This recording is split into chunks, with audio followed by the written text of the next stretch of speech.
Now, U.S. Secretary of State just announced the resumption of the negotiations between Israelis and Palestinians, and I'm sure that those of you who follow the Israeli press probably noticed that this announcement was not greeted by a great deal of enthusiasm. And the reason is not because the Israelis don't care about peace. The reason is because the Israelis are now convinced, beyond any reasonable doubt, that the root cause for the conflict between Israelis and Palestinians is not necessarily territory. The Palestinians worked very hard to convince us that it's not about land. Until 12 years ago, to be more accurate, 13 years ago, until the summer of the year 2000, the leading political concept in Israel was one advocating territorial compromise. Yitzhak Rabin was elected on territorial compromise. Netanyahu was elected in '96 because he said he supported Oslo. Ehud Barak was elected on territorial compromise. And the belief was that if you look at the conflict between Israelis and Palestinians, and you try to identify the makeup of the DNA of that conflict, what is it about? Then the belief was that at the very core, there is a deal. There is a bargain. You give them what they want, namely land. They give you what you want, namely peace and security. Well, Ehud Barak went to Camp David in 2000. And he did just that. He put the territorial compromise to the test.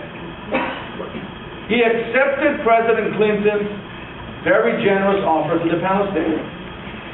He said yes. I don't have to tell you, you know the history. The Palestinians said no, and shortly thereafter waged war against Israeli civilians. War that Na'amat Israel, Na'amat USA, and Na'amat all over the world had a lot to do with healing the wounds of Israeli society following that war. But that wasn't it. In 2005, in August of 2005, the most unlikely person to do so, Israel's Prime Minister Ariel Sharon, is practically fulfilling the Palestinian territorial fantasy. He's handing over the entire Gaza Strip to the Palestinians. He's demolishing all the settlements. He's uprooting thousands of Israelis, taking them back home. And what do the Palestinians do with this golden opportunity to turn Gaza into an oasis? They turn it into a launching pad to attack Israel time and again. Thousands of rockets and missiles were shelled onto Israel since the summer of 2005. And if this was not enough, in 2008, reportedly, I say reportedly because it's unclear exactly what happened there. The only account that we have is Condoleezza Rice's memoirs. Reportedly, Israel's Prime Minister Ehud Olmert is offering the Palestinian leader 100% of all the territory. And yet, Abu Mazen says no. So you take the string of events that I just described to you, beginning the failure of Camp David, the aftermath of the withdrawal from Gaza, and the failure of the Olmert-Abu Mazen talks.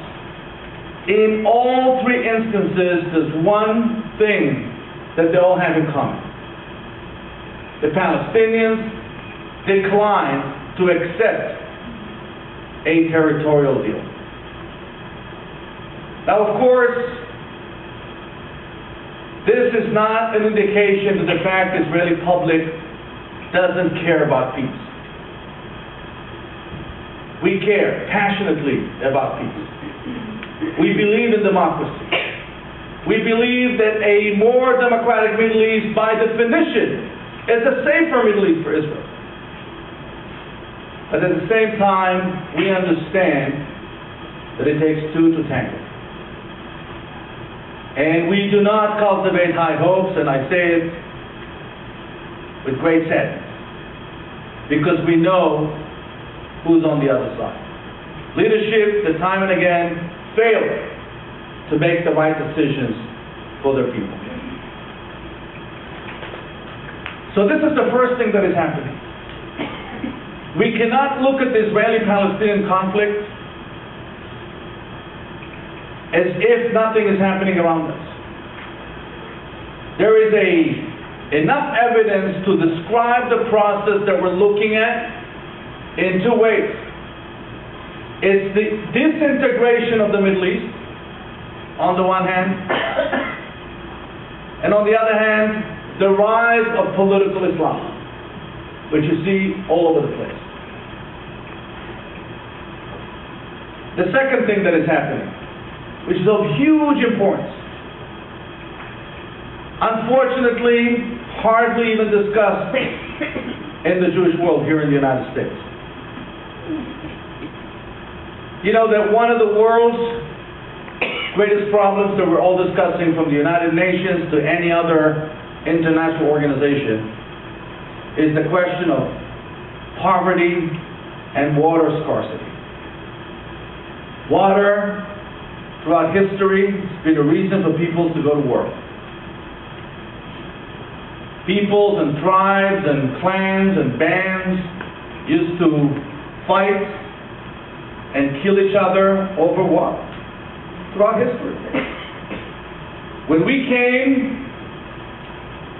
the first Zionists came to that piece of land, Palestine, the first Aliyot, water was a major issue, and still is. But believe it or not, a strategic decision made by all of Israel's governments created the unbelievable situation that today, 2013, and Israel is marking its 65th year of existence, we reached the point of water self-sufficiency. We are now able to produce all the water that we need for agriculture, for consumption, for drinking.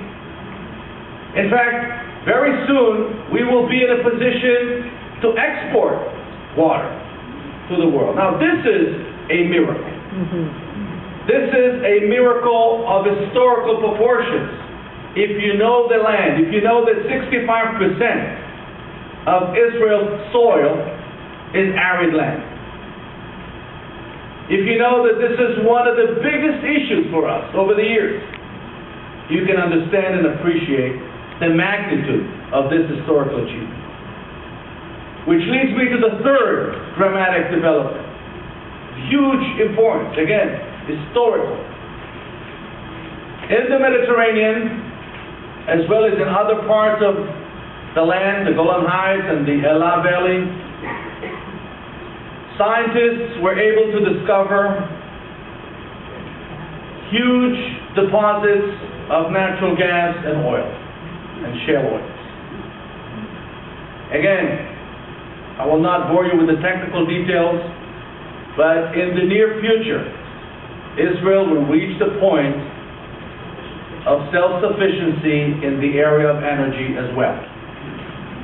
And this is not going to take too long, hopefully.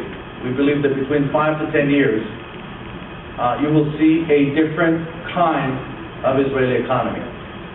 An economy that is able to export natural gas to the world rather than purchase natural gas and be dependent on our neighbors like Egypt and others. And lastly, the fourth major event or process that is happening today in Israel, which will also lead me to the conclusion of my remarks. There is a sociologist here in the United States. His name is Richard Florida. He's now teaching at New York University. He coined the term the creative class. What does it mean, the creative class? Florida claims that in every society no matter which society, Brazil, Israel, Greece, the United States, there are about 3 to 5% of the society that are the creative people. He calls them the creative class. Now, what makes them unique is the fact that these are the people that come up with ideas that change the world. In every society. Now, those ideas do not have to necessarily come from the field of technology or medical breakthroughs. Those ideas can come from other areas. Let me give you an example. A fitting example because it's about a woman. About 6 months ago, I was given the privilege and the opportunity to host in New York the world's most unique, most amazing, and most unique theater group. There's nothing like it in the whole world. This theater group is from Israel. It was founded by a woman whose name is Ido Aharoni. She's originally from Switzerland. Now, what did she do? She grouped 12 people that are both deaf and blind, and she turned them into one of the most successful theater groups in the whole country. Think about it. You're deaf, you're blind, and now you're on stage. Right? And you have to perform. Think about the isolation. You can't hear a thing, you cannot see a thing. Forget the question of how did you even learn your part. But how would you know when is your time to go? When is your cue? You're on stage. Well, she developed, again, creatively, a special language where the actors and the actresses on stage, using some help, are touching one another. That's how they communicate. That's why the theater's group's name in Hebrew is Na Lagat. In English, please touch, or please do touch. And I have to tell you, one of the most moving things I ever dealt with in my job, to host them in New York, to see the New York Times review, the New Yorker, Time Out magazine. They became stars. So creativity is not limited only to high tech, or medicine, or science.